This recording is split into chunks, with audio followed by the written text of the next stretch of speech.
A woman can smile at your father's funeral and still be counting the minutes until the will gets read. I didn't know that yet. Not on the day this story starts. On that day. I only knew 3 things. My hands smelled like marine varnish. My back ached from 12 hours bent over a stranger's boat engine. And my wife texted me at 6:42 p.m.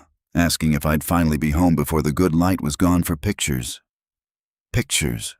For what? I didn't know. With Michelle, there was always a project. My name is Daniel Weir. I'm 35 years old, and I run Weir Marine Repair out of a cinder block shop on the edge of the Ashley River, not far from the Wapu Cut Bridge. It's the kind of place where the paint's peeling and the coffee's always burnt. But the engines run right when I'm done with them. That's the part that matters to me. I want to tell you about my father first, because none of this makes sense without him. My father, Arthur Weir, was 72 years old and drove a 1998 Ford Ranger with a bad muffler and a Bondo patch on the tailgate. Michelle hated that truck. To her, it wasn't just old. It was an embarrassment. "Daniel, your dad called." "Twice," she said, finally looking up from her phone as I wiped grease off my knuckles. "And please tell me he isn't driving that eyesore to our neighborhood anymore. My coworkers saw him yesterday, and they literally asked me if he was a character in a sitcom." I called him back before I even took my boots off, swallowing the anger. "Danny," my father's voice came through, warm and steady. "You eat yet? Come by tomorrow. I got shrimp from Anthony at the dock. Going to do a low country boil. Bring Michelle if she wants to come." I looked at Michelle. She was already rolling her eyes, mouthing the words, "No way," before I could even ask. Eating out of newspaper spread on a cramped kitchen table wasn't luxury enough for her. "I'll come. Dad, might just be me." "Suit yourselves." He didn't sound hurt. He never let it show. That was the thing about my father. He absorbed disappointment the way that old truck of his absorbed potholes. You'd never know how many hits he was taking underneath. Welcome to Dad's Raw Revenge. Get comfortable and keep this in mind. The people in this story had every chance to do right. They just chose otherwise. Hit that like button and drop a comment letting me know where you're watching from. Trust me, you're going to love it here. I want you to understand something about my marriage before I go any further, because I think a lot of you are going to recognize this, and it's going to sting a little. It stung for me too. Eventually. Just took me 4 years to feel it. Michelle never screamed. She never threw plates. If you'd met us at a dinner party, you'd have thought we had the easiest marriage in Charleston County. What she did instead was smaller, quieter. A comment here, a sigh there. "Your dad really won't get a new truck?" she said one night in bed out of absolutely nowhere. "I mean, at some point it's embarrassing. Daniel, my coworkers ask about him like he's a character in a sitcom. He likes his truck. He likes being cheap." She rolled over. "There's a difference between frugal and just refusing to live like a normal person." I remember staring at the ceiling fan going around and telling myself, she just wanted more for us. That's all it was. A woman who wanted security, who didn't want to end up like some of the women in her family, married to men who never provided. I believe that so hard I built a whole marriage on top of it. Here's the thing, though, and this is where I need you to pay attention because it matters later. My dad wasn't poor, not even close. He just didn't believe money was for showing off. He owned that little house on B Street free and clear. And there was a piece of land out past John's Island, waterfront, that he'd bought back in the 80s for next to nothing when nobody wanted marsh-adjacent property that flooded twice a year. He never talked about it, never bragged. I only knew about it because I used to go fishing out there with him as a kid. Michelle didn't know about the land at all. Not yet. Spring turned into early summer that year, the kind of Charleston humidity that sits on your chest like a wet towel the second you step outside. I was working 6 days a week at the shop. Boat season means everybody suddenly remembers they own a boat, and it needs fixing yesterday. My dad, though he'd never say it, had slowed down. Little things. He'd get winded walking from the truck to the mailbox. He started declining our low country boils, saying his stomach wasn't right. Probably just old age catching up, he told me on the phone in June, laughing it off. Nothing a little bourbon won't cure. I laughed with him. I actually laughed because that's what you do when you can't imagine the alternative. You laugh, and you tell yourself he will get better. My father died on a Tuesday morning in late June. Heart attack. Sudden. In his kitchen. Coffee still brewing. The neighbor, Mr. Nathan Doss, found him when he didn't come out to get the paper. I got the call at the shop. Hands covered in grease, same as always. And I remember Caleb, my shop hand. Good kid, 24, been with me 3 years. I remember him having to physically catch the wrench I was holding because my hand just stopped working.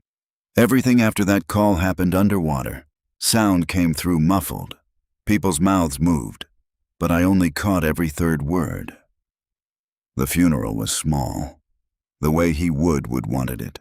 Held at the Little Baptist Church off Savannah Highway, where he'd gone every other Sunday for 30 years.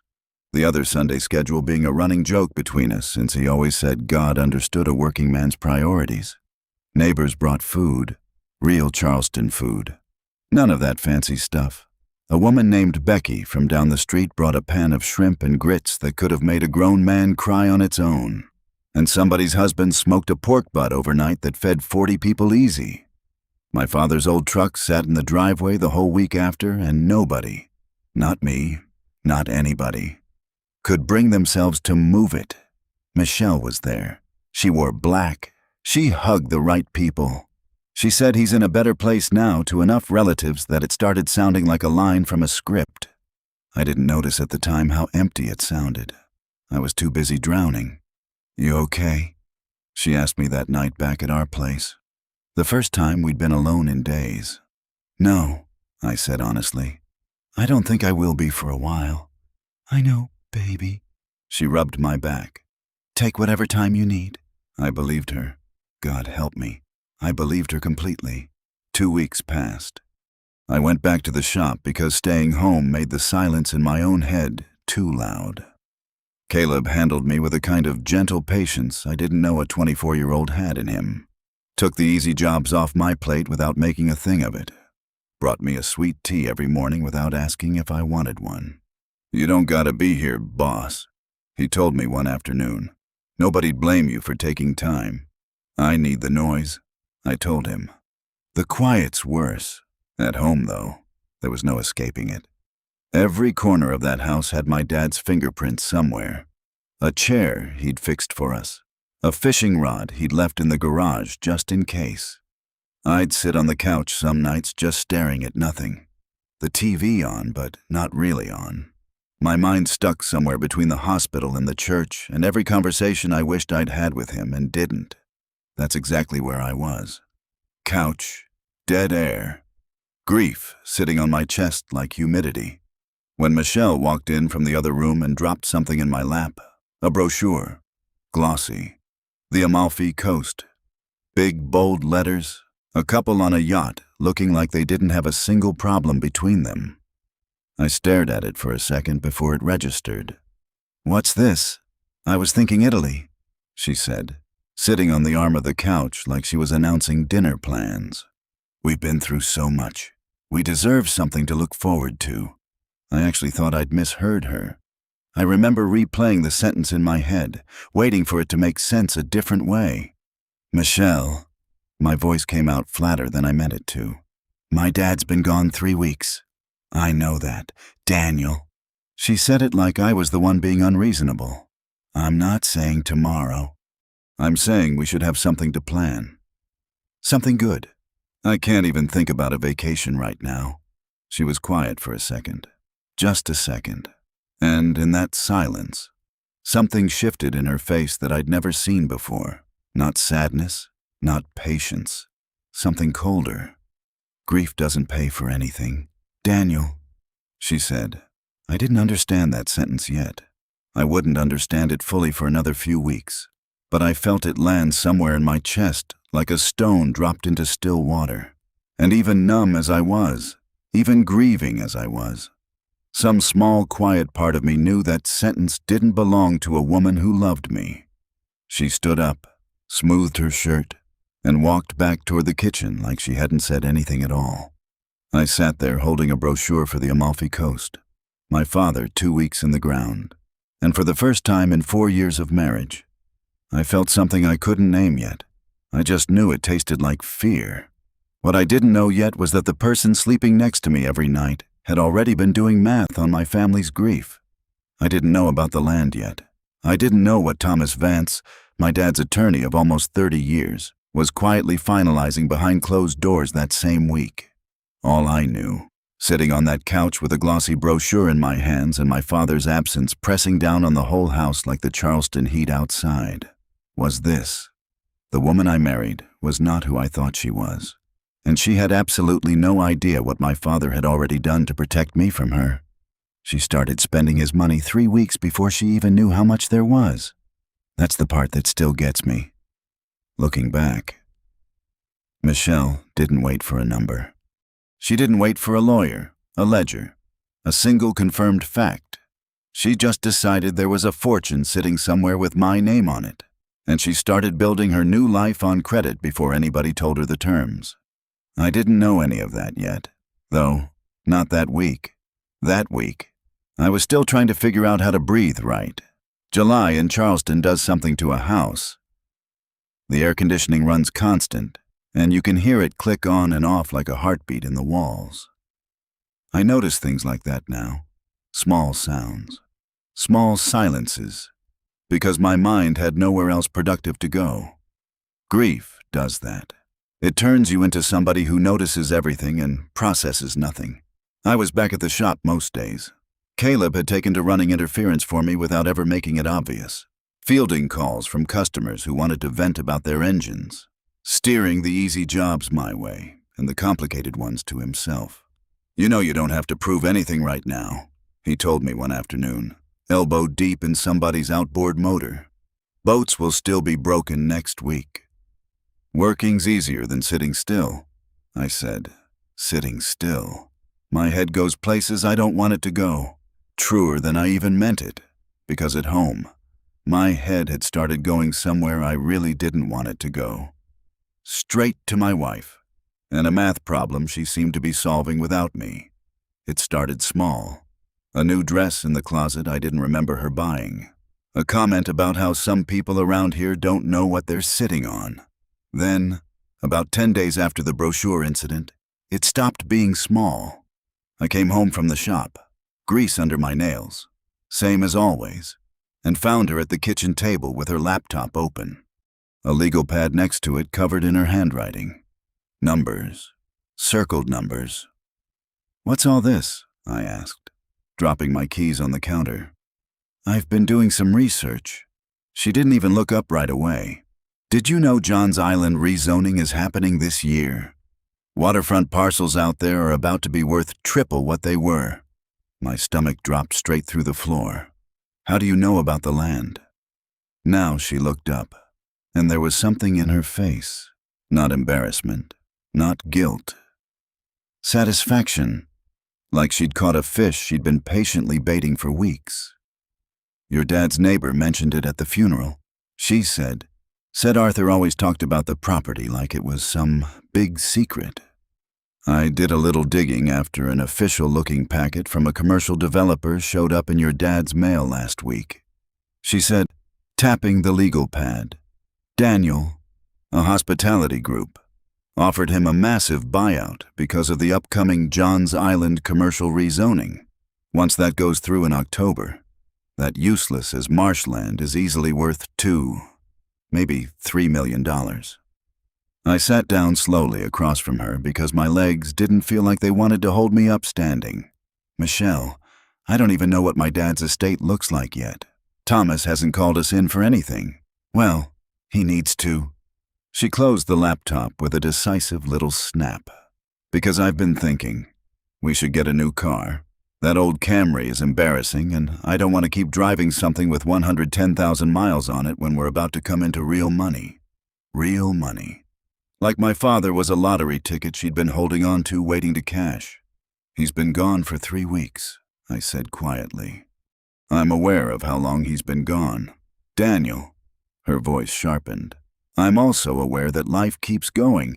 I want an SUV, the Lexus, the RX, fully loaded, and I've been looking at contractors for the kitchen.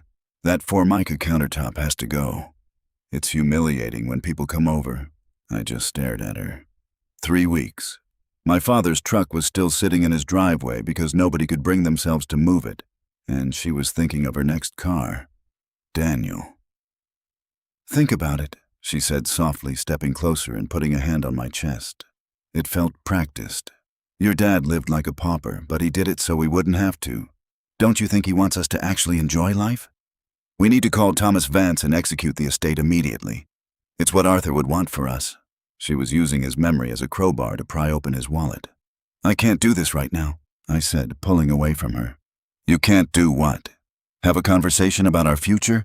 Our future can wait until I've buried my dad's memory with some dignity. Michelle. My voice cracked in a way I hated. I'm not doing kitchen countertops right now. I'm not doing Alexis. I need you to just give me room. She didn't say anything else that night, but I noticed she didn't close the legal pad, either. She just moved it to the counter in plain sight, like a reminder she wanted sitting there when I walked past it every morning. If you've ever watched someone you love turn into a stranger in slow motion, you know exactly how the next 2 weeks felt for me. Thomas Vance called the house at the end of July. He mentioned there were several unique components to my father's assets. Michelle was listening on the speakerphone, practically glowing. To her, unique components was lawyer speak for a massive jackpot. She smiled at nothing, completely convinced she had won. August hit differently that year. Charleston in August is a special kind of misery, the kind of heat that makes the asphalt shimmer and makes everybody a little meaner than they mean to be. It was a Thursday night. I remember because Thursday was trash night, and I was hauling the cans out to the curb when Michelle came out onto the porch holding a folder. We need to talk, she said. Those words that have never once in the history of marriage preceded anything good. I set the trash can down and walked up the steps. She held the folder out to me. Inside was a printout, a listing for a house in a gated community over on Daniel Island. Easily a $2 million property with her handwriting scrawled in the margins. Perfect for us. Pool, dock, 5-bed. Michelle, what is this? I found our house, she said, like she was announcing good news. I know it seems fast, but the market moves quick, and once your dad's estate clears, we'll want to move fast, too. We are not buying a $2 million house. Why not? Her voice climbed half an octave. You're about to inherit millions. Daniel, millions. I looked it up myself. The rezoning goes through in October, and that land your dad had out on John's Island is going to be worth a fortune. I don't understand why you're acting like we're broke. Because I don't know what I'm inheriting. My own voice came out louder than I meant it to, echoing off the porch ceiling. Thomas hasn't told us anything specific. You're planning our entire life around a number you made up in your head. I didn't make it up. She crossed her arms. I did research. I know what that land is worth. And frankly, Daniel, I think it's time you start acting like a man whose wife deserves a life instead of some grease monkey who's content living paycheck to paycheck out of loyalty to his cheap dead father. The words hit me like a slap, a real one. My ears actually rang. Don't, I said, low and shaking. Don't you ever talk about my father like that again? Why? Because it's true? She stepped closer, and her voice dropped into something colder than I'd ever heard from her. Your dad held you back your whole life. Daniel, 40 years in that same tiny house. That truck. He could have given you a real start. And instead, he let you scrape by fixing rich people's boats while sitting on millions of dollars he never touched. And now that he's finally dead, and there's actual money on the table, you want to sit here and act like spending it is some kind of sin? I couldn't speak. My jaw was locked so tight it ached. I loved him, I finally managed. I don't care what he had or didn't have.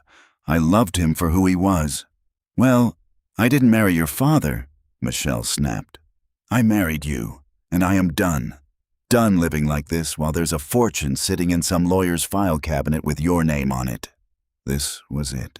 This was the moment I would replay 100 times over the following weeks. trying to find the version of myself that saw it coming sooner. "So, what exactly do you want from me, Michelle?" I asked quietly.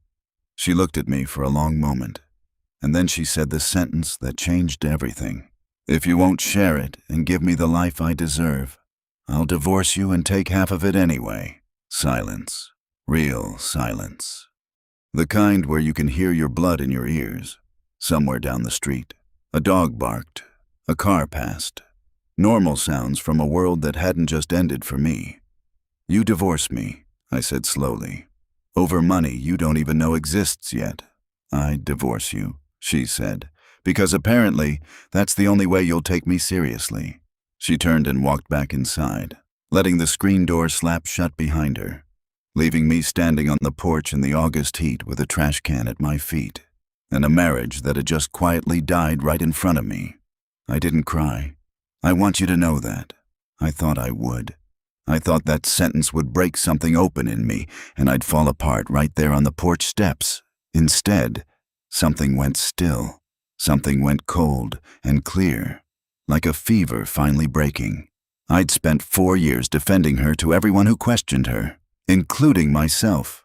And in one sentence, on one hot Thursday night, she told me exactly who she'd been the whole time. I want to tell you what I did next, because I think it's the part that surprised even me.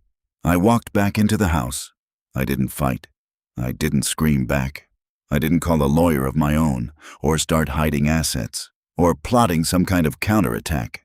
I went inside, got a glass of water, and sat down across from her at the kitchen table and looked her dead in the eye.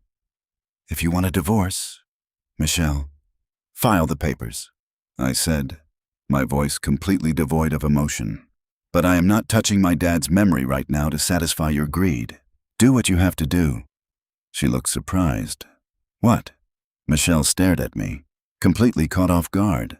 She expected tears. She expected a shouting match. She expected me to beg her to stay. "I'm not going to fight you," I repeated. "You want out? You want the money? You want whatever life you think is waiting on the other side of my father's death? Fine. Take it. I don't have the strength to fight you and grieve him at the same time. And I'm not going to turn what's left of him into a courtroom circus." I meant every word. I was so tired, so hollowed out by grief, that the idea of a legal war felt like more weight than I could carry. I thought giving up was the only piece I had left to protect. Michelle stared at me for a long moment, and something crossed her face I didn't expect. Not relief, not triumph, exactly. Something more like confusion, suspicion. You're just going to let me walk?" she asked slowly. "I'm letting you do whatever you think is best for you," I said, and walked into the bedroom. She narrowed her eyes at me, like I'd said something in a language she didn't speak. And that right there, that look, was the first sign I had that giving up quietly might do something to her that fighting back never could. Over the next 2 weeks, Michelle changed again, but not in a way I expected. She got quiet, watchful. I'd catch her staring at me across a room like she was trying to solve a puzzle. She started asking strange questions. Did I talk to a lawyer? Did I make any calls? Was I hiding something from her? "I'm not hiding anything," I told her honestly, more than once. "I told you I'm not fighting this." But she didn't believe me. And here's the thing about a woman like Michelle, a woman who'd spent a month doing math on a fortune she'd never even seen a number for. Silence from the other side doesn't read as peace, it reads as strategy. She thought I was up to something. She couldn't imagine a version of me that simply didn't want to fight. So, in her mind, my calm had to be a trap. That paranoia sent her running.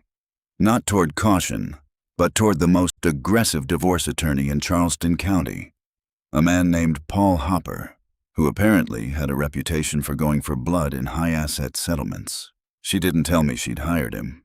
I found out from a certified letter that showed up at the shop addressed to me informing me that Michelle Weir was filing for divorce and that all future communication should go through counsel.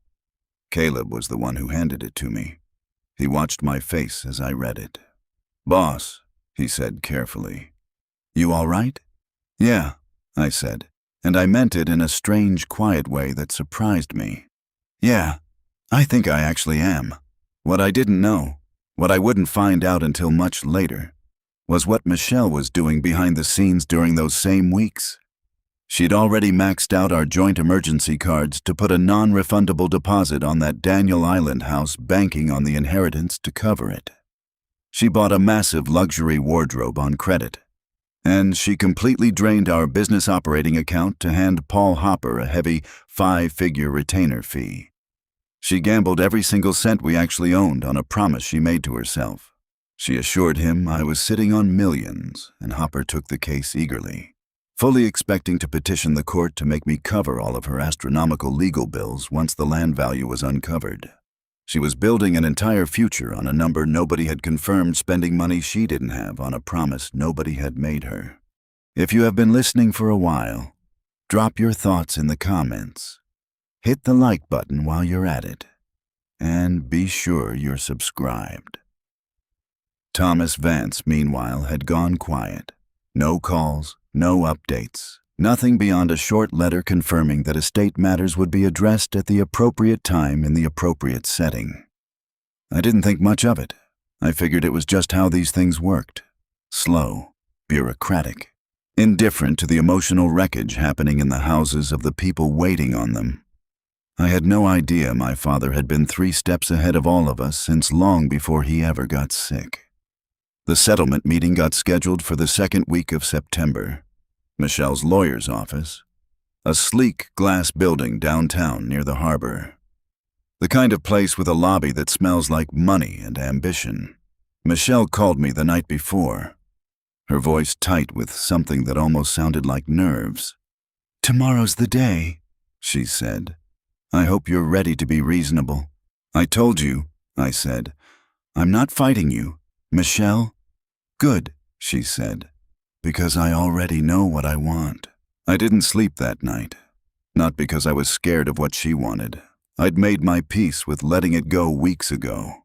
I lay awake because some part of me, some quiet, patient part I didn't fully understand yet, kept thinking about the look on Thomas Vance's face in that first meeting. The look he gave me right before we left his office, like he knew something I didn't. Like my father had left something behind that none of us, not me, not Michelle, not even her expensive lawyer with his contingency fee dreams, were prepared for. The next morning, I put on the same button-down shirt I'd worn to my father's funeral. I didn't bring a lawyer. I didn't bring a single document. I walked into that glass building on the harbor with nothing but an empty folder tucked under my arm, and I took the elevator up to the 14th floor. Where Michelle was already waiting, wearing a brand new designer dress and a smile that told me she believed, completely, that she'd already won. She had no idea what was waiting behind that conference room door, and neither really did I. A grease monkey with an empty folder just watched a $2 million dream die in real time. That's not me bragging. I want to be clear about that before I tell you what happened in that room. I walked in broken, grieving, and ready to lose everything without a fight. Losing my father meant I had lost everything already. The conference room on the 14th floor had floor-to-ceiling windows looking out over Charleston Harbor, the kind of view that costs extra just to sit near. Michelle was already seated when I walked in, flanked by Paul Hopper, a tall man in an expensive suit with the kind of tan that comes from a membership, not a job. Michelle looked like a woman headed to her own coronation. Daniel. Paul Hopper stood and extended a hand like we were old friends closing a business deal. Glad we could finally sit down and get this resolved. I shook his hand once, briefly, and sat down across from them. Empty folder in front of me. Nothing in it but a blank legal pad I hadn't written a single word on. "Where's your attorney?" Michelle asked, glancing at the door like she expected someone to walk in behind me. "Didn't bring one," I said.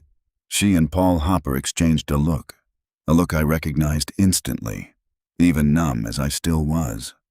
It was the look of 2 people who thought they'd just won something before the game had even started. "All right, then," Paul said, settling back into his chair. A folder open in front of him, thick with papers. Let's not waste anyone's time. My client is prepared to discuss an equitable division of marital assets, which, given the size of the estate in question, we anticipate I'm not fighting it. I said quietly. He paused. I'm sorry. Whatever she wants, the land, the house, whatever's in that estate, I'm not going to fight her for it. My voice came out flat, tired, exactly the way I felt. I just want this over with. I meant it, every word. 4 months of grief had hollowed me out so completely that the idea of fighting for money felt obscene, like haggling over the price of a coffin. Michelle's face lit up like Christmas morning.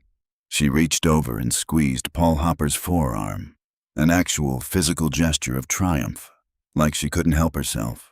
Paul allowed himself a small, satisfied smile, the kind of smile a man gives when he can already see his percentage cleared in his bank account. Well, Paul said, straightening his tie, that certainly simplifies things. If we could just get a formal accounting of the estate assets from the executor, we can move to finalize. That's when the side door opened. Thomas Vance walked in wearing the same gray suit he'd worn to every meeting I'd ever had with him, carrying a slim leather folder under one arm. He nodded politely to the room, took a seat at the head of the table, and set his glasses on the bridge of his nose with the unhurried calm of a man who had done this exact thing 1,000 times before and knew precisely how it was going to go. Thank you for joining us, Paul Hopper said, sitting up straighter. We'll need a full accounting of the estate assets, specifically the Johns Island waterfront property and any liquid holdings, for the purposes of this settlement. Of course, Thomas said. He opened the folder, glanced down at a single page, and looked back up at the room over the top of his glasses. Though I should clarify something first, for the sake of accuracy. Something in his voice made the hair stand up on the back of my neck. I didn't know what was coming, but I knew, the way you know a storm is close before you see the clouds, that something was about to change in that room. There is nothing to divide, Thomas Vance said. Silence. Michelle blinked. I'm sorry. What? There is nothing to divide, he repeated, calm as still water. Arthur Weir did not leave any property or funds directly to his son Daniel. Approximately 6 years ago, Arthur placed all of his assets, the Johns Island property included, into an independent testamentary trust, managed entirely by our firm, on behalf of a beneficiary structure that does not include direct ownership by Daniel Weir. He looked at Michelle, not unkindly, but without an ounce of apology. Either, legally speaking, Mr. Weir owns 0% of these assets. They are held in trust, entirely shielded from claims against his personal estate, including, I'm afraid, marital dissolution proceedings. I want you to sit with that sentence for a second, the way I had to sit with it in real time. 0%. My father. Quiet. Boiled peanut eating. 40 years in the same house Arthur Weir had legally made it so that nothing he owned could ever be touched by anyone who came at me sideways. Not even me. Technically.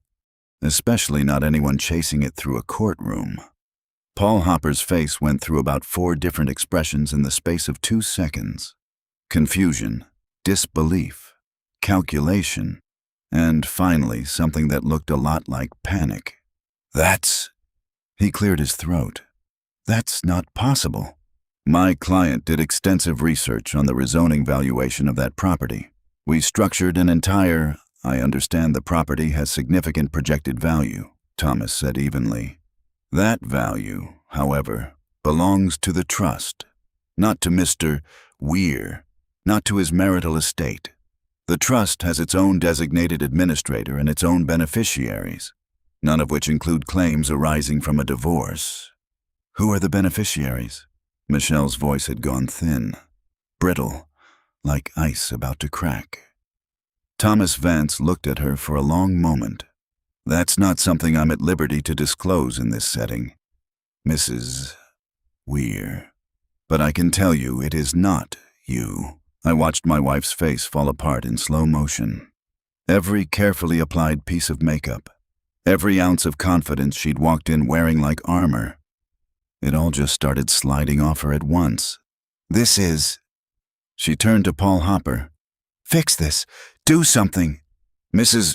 Weir, Paul said carefully, and I could hear the shift in his voice already, the sound of a man doing math on his own losses.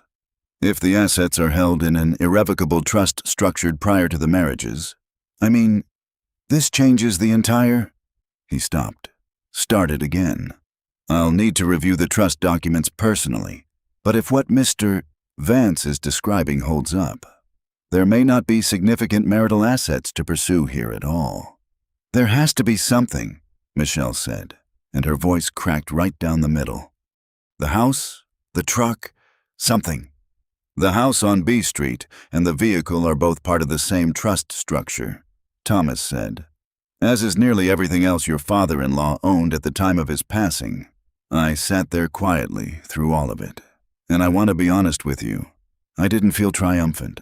I didn't feel vindicated. Not yet. I mostly just felt my father's presence in that room. Like he'd somehow found a way to reach through 6 years and 1 funeral and put his hand on my shoulder one more time.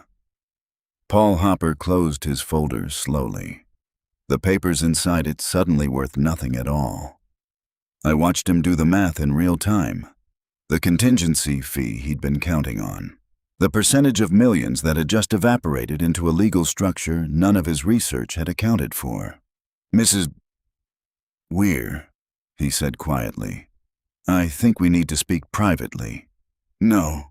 Michelle's voice climbed sharp and desperate. No, there has to be a number. There has to be... Daniel, tell them. Tell them about the land. Tell them what you told me. I never told you anything. Michelle, my voice came out steady, steadier than I expected. You did the research yourself. You made the plans yourself.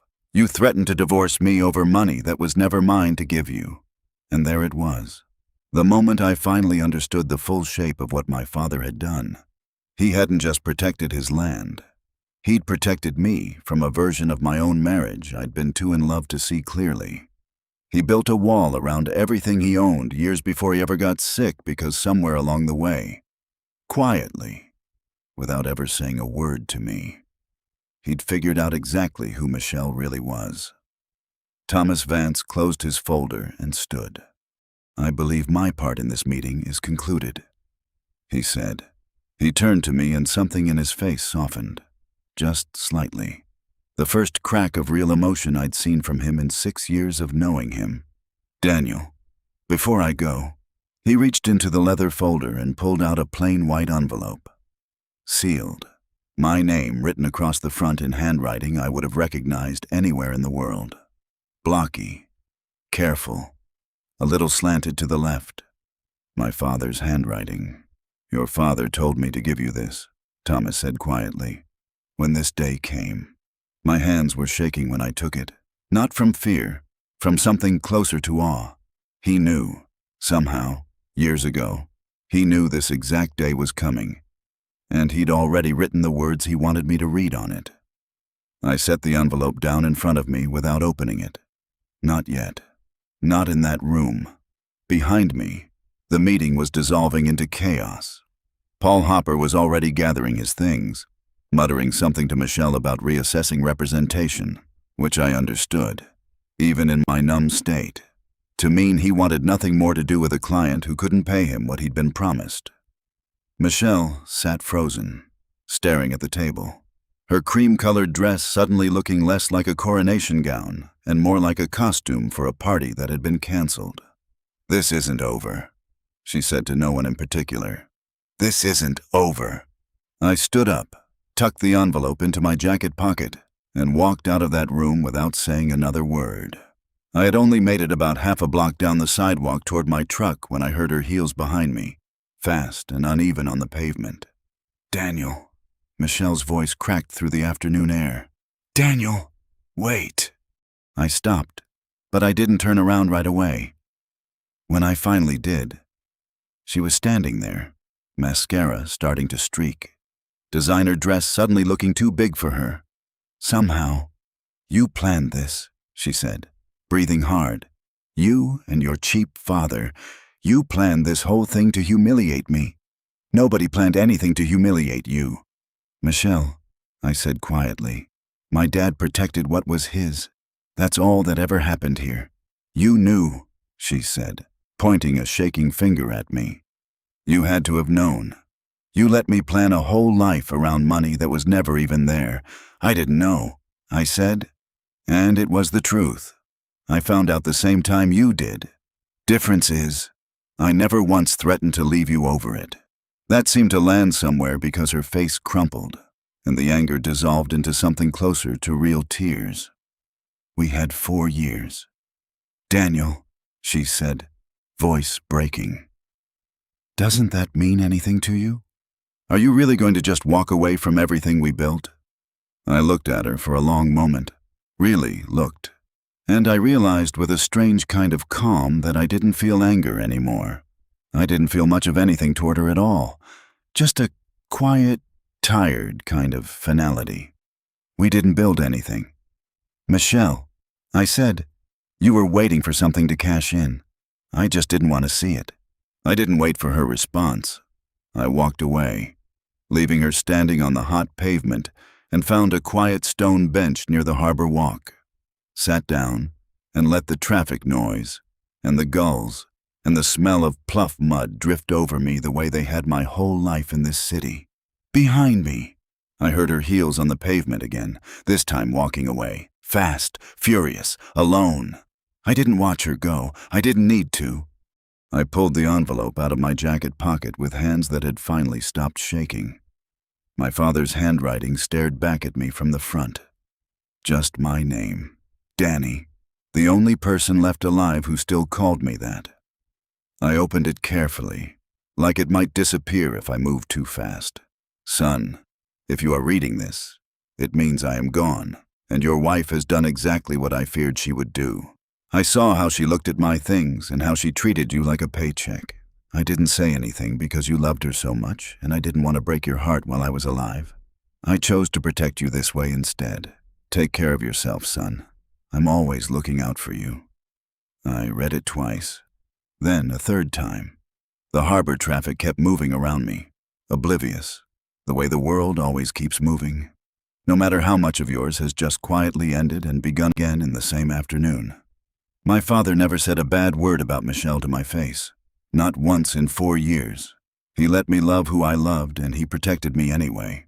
Silently, patiently, the way he did everything without asking for credit, without needing me to know until the exact moment I needed to know it. That's the kind of man he was. Tears finally came, right there on that bench, streaming down and hitting the paper in small dark spots. I didn't wipe them away. I didn't look in the direction Michelle had stormed off in. I just pressed the letter against my chest, closed my eyes, and let the grief and the relief and the love all move through me at once, tangled together in a way I don't think I'll ever fully untangle. I miss you so much. Dad, I whispered to the harbor, to the gulls, to nobody and everybody at once. Then I stood up, folded the letter carefully, and put it back in my pocket close to my chest, right where it belonged. I walked back to my truck alone, not broken, not triumphant, exactly. Just finally, quietly, at peace, walking toward a future my father had built for me long before I ever knew I'd need it, and leaving behind a woman who'd spent 4 years waiting for a fortune that was never, not for one single day, going to be hers. Here's the part where most people expect me to gloat. I didn't. I couldn't. Grief doesn't leave room for gloating. But karma, it turns out, doesn't need an audience to do its job. Michelle showed up with a court-appointed attorney because Paul Hopper had already dropped her. My lawyer laid out the bank statement seamlessly, because she had drained my business operating account and maxed our joint cards on luxury clothes and an aggressive lawyer in contemplation of a divorce. The judge didn't pull any punches. He ruled that a malicious dissipation of marital assets, The court ordered her to pay back every single cent she took from my shop and legally assigned 100% of that accumulated debt solely to her name. The aftermath came fast after that. Last I heard, she's working double shifts at a mid-tier real estate office just to keep up with the interest payments on a mountain of debt. The high society co-workers she was so desperate to impress found out she was completely broke, and the luxury lifestyle she tanked her marriage for evaporated before it ever began. Nobody returns her calls anymore. I drove back to the shop with the windows down, the salt air pouring in. I still run Weir Marine Repair. I still get grease under my nails every day. He didn't leave me a fortune. He left me free. And honestly, that is worth a whole lot more. If you enjoyed this story, hit that like button, subscribe, and drop a comment below. Let me know where you're watching from. I will see you on the next one.